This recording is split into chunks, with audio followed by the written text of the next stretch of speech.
All right, quick video here.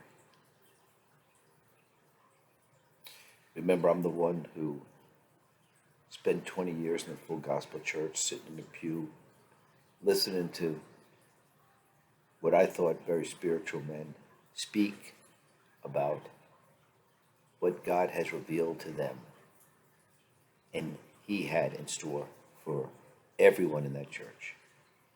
And if he was talking to 10, he could have been talking to 10,000, could have been talking to 10 million.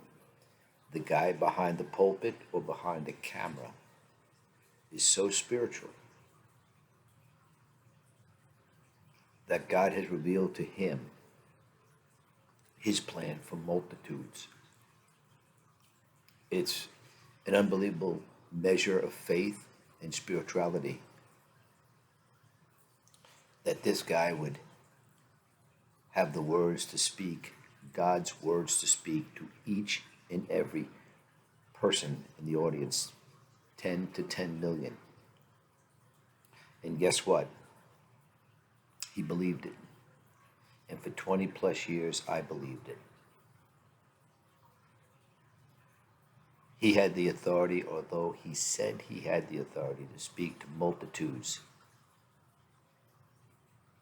And every single person in that church, in that congregation, at home watching TV,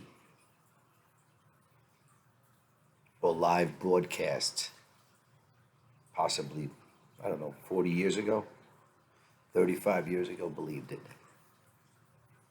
These men preached with such authority, and they, in these remote broadcasts, they would pop each and every church with free will offerings.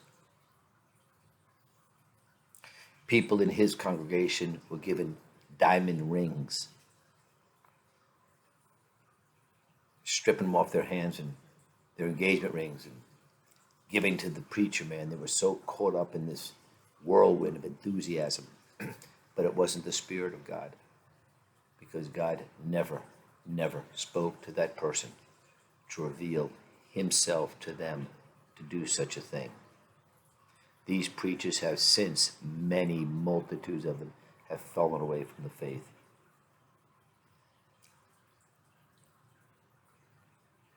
It's amazing that these people would walk around with assumed authority, not because they have done great things by the power of God, but because they have great knowledge. What knowledge do these dudes have? Storytelling, where they take scriptures, interpret what God has spoken to other people, and now they're the authority on it. Since when? Healing, prophecy, speaking in tongues, all sorts of the gifts of the Spirit. But not once do we ever hear that God actually spoke to these men. And what they give for validation are houses, boats, luxury cars, planes, multitudes of planes, bigger houses, bigger ministries. The only thing Moses validated that God spoke to him is what God spoke to Moses in a prophetic speech or talk, was that it came to pass. Only validation that Moses had.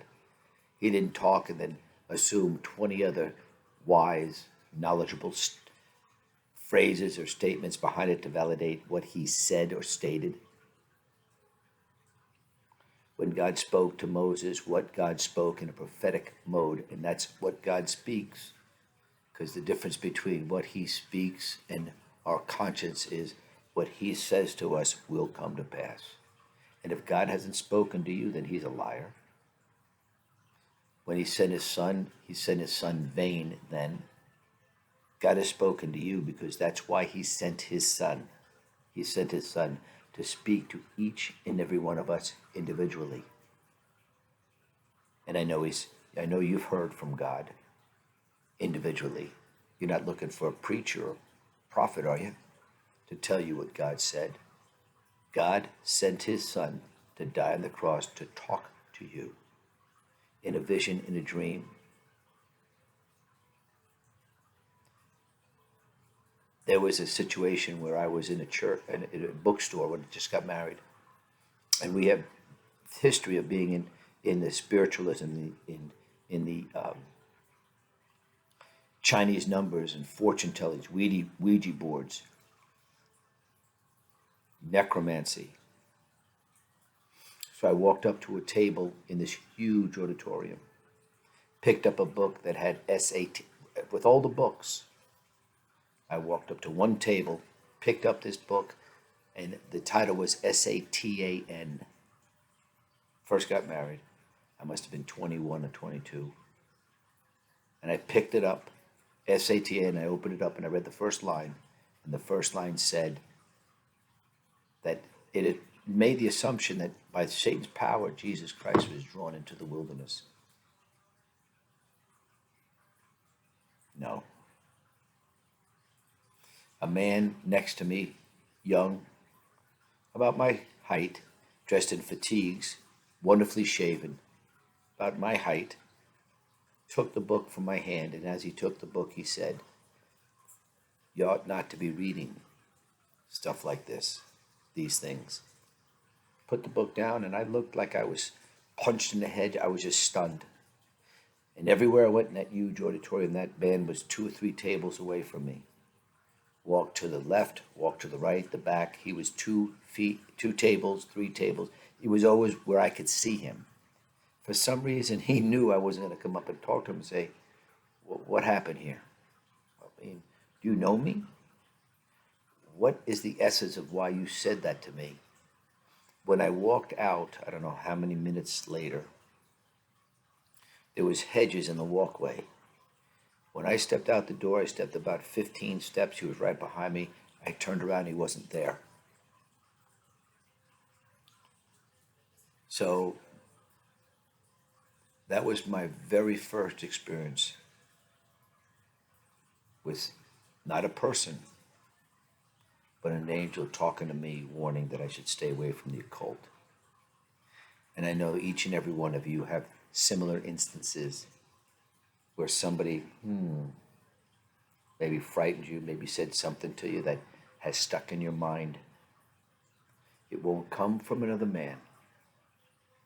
It'll come from God and God alone. That's why he sent his son, broke down that wall of sin to talk to you and revealed himself to each. And I don't know what it is. The preacher behind the pulpit doesn't know what it is, but you know what it is, and so does God. When you seek him first, all the things that you strive for, the bond, the fear, the oppression, the depression, will be lifted.